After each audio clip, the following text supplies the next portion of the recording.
Disability rights advocates are calling for stronger commitments to inclusion, employment and accessibility. Speaking at the Global Disability Mini Summit in Nairobi, Labour PS Joseph Mutari emphasized collective action to remove systemic barriers. National Council for Persons with Disabilities Acting CEO Ivan Joroge called on employers to meet 5% disability job quota as mandated by the Constitution. And employment is the biggest challenge to persons with disabilities. The Constitution talks about it, and it calls upon 5% employability. And this is where the problem is.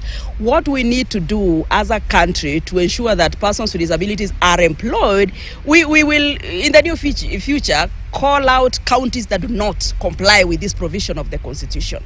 It is a legislative requirement that 5% of any jobs, appointive, nominative, or whatever, must go to persons with disabilities. There are some counties that do not even have.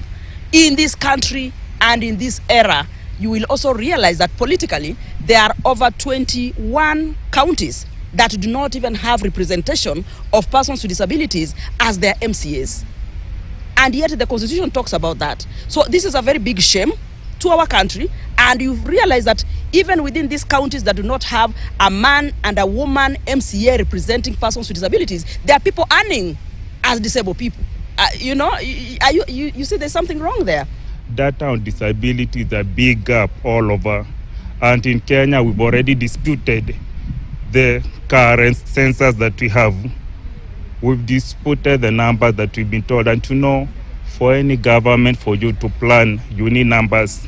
If the numbers are not accurate, you might not get the right program. So in Kenya, we also need to redo the census, how we do it, to the enumerators, how they identify disability is still a challenge. So for me, I feel data is a big factor. Kelvin Nyakundi is on standby with business updates, but first we take a short break and we'll be right back. Don't go away.